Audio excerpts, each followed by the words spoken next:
We are into the second half of Norway chess, and I'm going to show you the game between the leader of the tournament going into round 6 and the player in last place. So we have Richard Rapport from Hungary, who's forced his way into the world's top 10 now.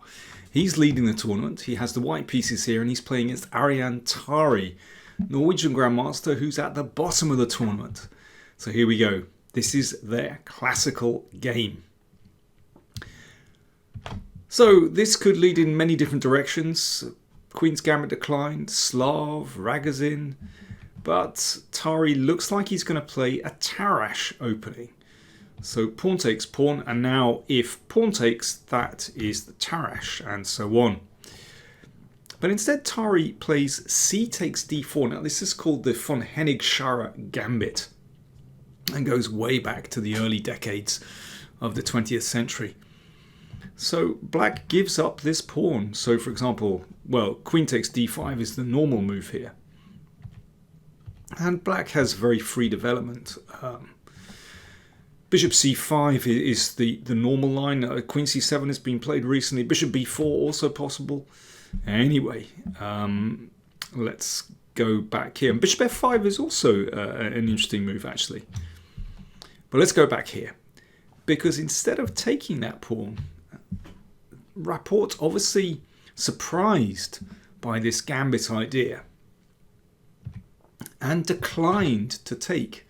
Just played knight f3. So already psychologically, you feel that Tari's opening has been a success because we've got a kind of fairly normal IQP position, but because black is gaining time against the queen, it feels like black should be okay here. Queen d3.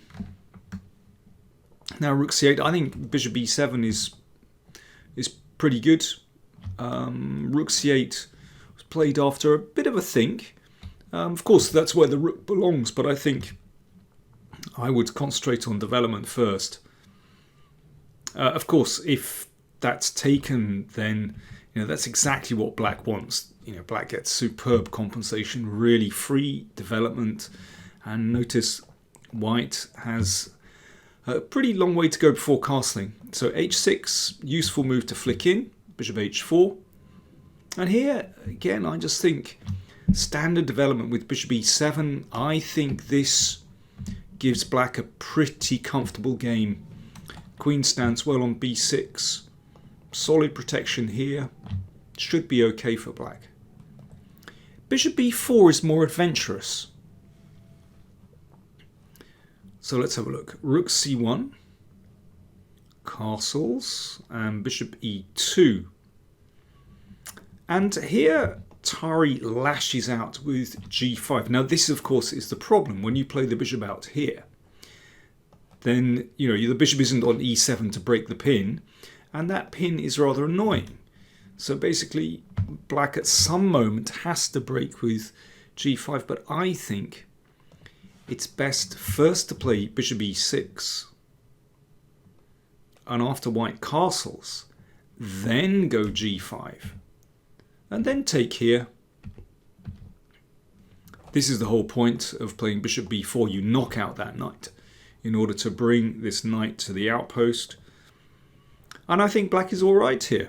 It's a little bit risky having the pawn on g5, but actually with the knight on e4, solid placement of the bishop, it's hard for white to exploit that. So that was bishop e6 and just hanging back with this g5 move, waiting for white to castle. Now watch what happens. Tari commits straight away with g5. And again, bishop e6 is possible, but he takes straight away. Now if rook takes, then knight e4 is okay for black. So pawn takes, bishop e6. Now here, instead of castling, Rapport decides instead to play knight d4, and this is very clever. Of course, you leave your rook on h1 now that g5 has appeared, and you're ready to disrupt and to break down black's king position. Well, you just try and crack open a file. Why not? Knight takes. Queen takes. The queen now occupies an absolutely beautiful position in the middle. Notice that knight is a very long way from attacking the queen. In fact, nothing can attack the queen at the moment. Of course, c4 is covered by the bishop. Knight e4.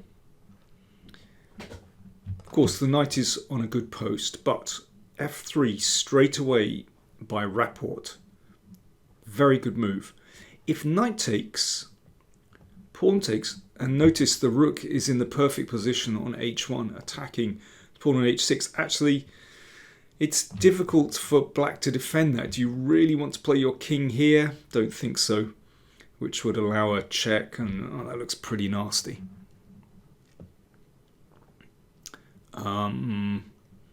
Yes, or indeed, after king h7, one feels that king f2, and there could already be the chance to sacrifice here. Looks very nice for white. So instead of taking here, knight d6. And now Rapport, of course, he's would be slightly concerned about a knight coming here, which attacks these pieces, so he hacks that off. Queen's still in its really dominant position on d4, and now just h4. Excellent move, threatening, of course, to open up the h-file. Check doesn't matter. The king lives very happily on d2, and of course that's absolutely impossible because of this, for example. So coming back here, h4 just played. Queen b6, of course, Tari hastens to exchange queens. H takes g5, queen takes, e takes d4, pawn takes pawn. So material is even. They've reached an endgame, and at first glance it feels as though Tari has survived the worst. And, well, it's at this moment that I think Rapport plays some beautiful moves, some really subtle moves to gain the advantage. So watch what happens. First of all, rook h5 attacks the pawn. Well, that forces pawn to f6. Now, next move, very, very good from Rapport. So you might think the normal move is to play king d2 here, defending the pawn and wanting to switch the rook over. Fair enough, but then just king g7, white doubles, and black matches with the rook here. And actually white is getting nowhere. Okay, let's come back here. So instead of king d2, Rapport plays bishop d3. Excellent move. Of course, king g7 will just be met by a rook check. The king goes back, and then, well, for example, you can take here. So bishop d3 basically prevents the king moving up, and that gives white time to double. So rook f7 guards the h7 square, and now just king d2. The bishop controls h7. King f8. Right, next moment where Rapport is, well, he's kind of on the edge of an advantage. Doesn't have the advantage yet, and black is sort of on the edge of equality. I mean, how would you play with white in this position? That's my little test for you. You can always pause the video. I think this is a beautiful move, and probably very unexpected. So let's have a look. If white plays rook h1, mistake. King e7. And actually black is pretty solid here. What about a check? Again, king e7. Actually, black is holding firm there. So what do? You play rook e1. This just tips the balance. Basically, however black deals with the threat to the bishop, it just unbalances the position. It destroys the harmony. So, for example, bishop d7. Well, obviously the king is not going to come to e7 here. Rook h6. It's very hard for black to break free in this position. That rook can't move because of this. This can be captured. Rook e8 will be met by rook h8 check, and that wins material. And, well, in the meantime, is there a threat? White is getting very close to playing just bishop g6, followed by rook h8. Okay, let's go back. What else is there? Well, okay, what about king e7 to guard the bishop? Then bishop f5 with a very nasty pin here, and then white just tips black over with that beautiful move c4, and obviously pawn takes pawn d5 wins material. So after rook e1, Tari played rook c6, but now the check is very effective. If king e7, watch what happens, bishop b5 and rook e8 check wins the bishop. So after rook h8, king g7, and now he can double safely on the h-file, and the king is in big trouble, double trouble. Mate threatened. So f5, but now you can see black's position is opening up. Check. A check on h6. King e7 will be met by bishop b5, and once again that check on e8 is deadly.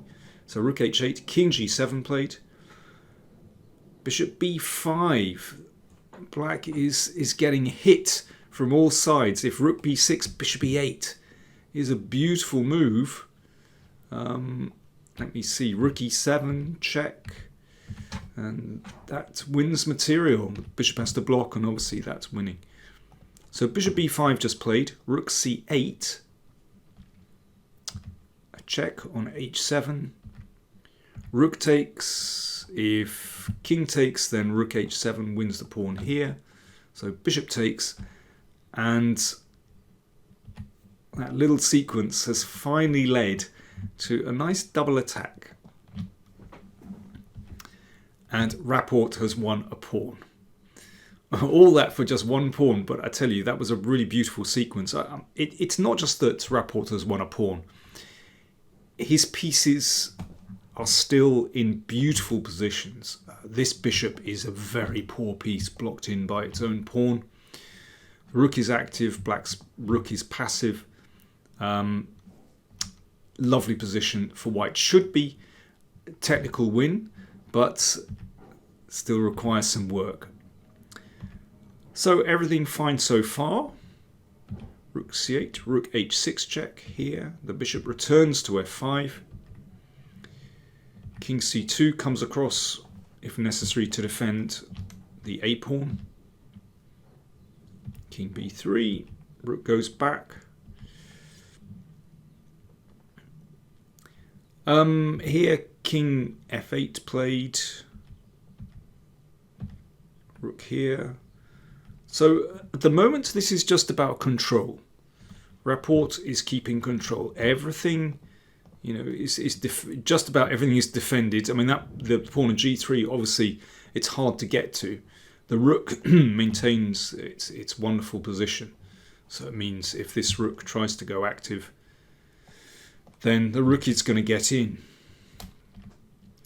a3. So this is very calm play from Rapport. Check. So if king g7, then rook d7 is very strong. So rook e8, and Rapport exchanges off. Well, he knows this is going to be a win because it's not just he's a pawn up. Often a pawn isn't enough in bishop endgames, actually.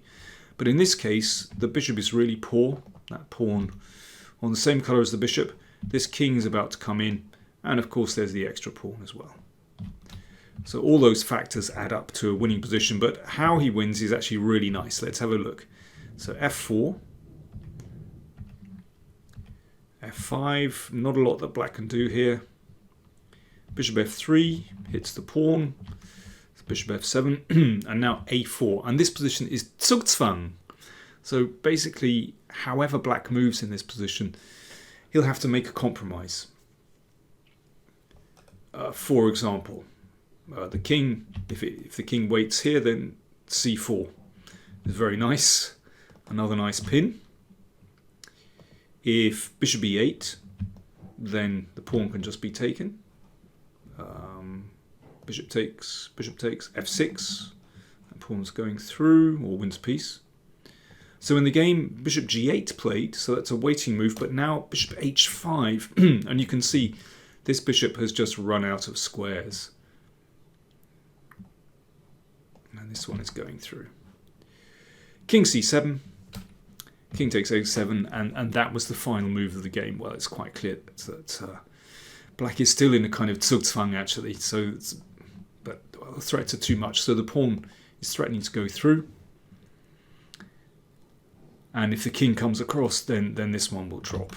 Very easy win. I thought that was a very smooth victory by Rapport. You know, I first met Richard years ago in the Biel Grandmaster tournament, and it's clear that he had an incredible raw talent, incredibly creative, loved attacking, but really ingenious in all kinds of complicated middle game positions. And since then, well, he's obviously got better and better, but he's honed that skill. And I think we see him being creative in technical positions like this. So, you know, I think these moves for me were kind of the star moves of the game. Bishop d3, great move. And then a little later on, rook e1, very difficult move to see. And after that, he kept control beautifully. He didn't rush that endgame once he'd won the pawn. So Richard Rapport extended his lead, and well, with 4 rounds to go, is looking really good. Speaking of bishop endgames, Carlsen won a very nice bishop endgame yesterday as well. So I might just take a look at that as well. So do check that out. Don't forget, like, comment, share, and subscribe. Do consider supporting us via PayPal or Patreon. Check out the video I do on my YouTube channel main page, where I explain the rewards you get for supporting us on Patreon. Thanks for watching.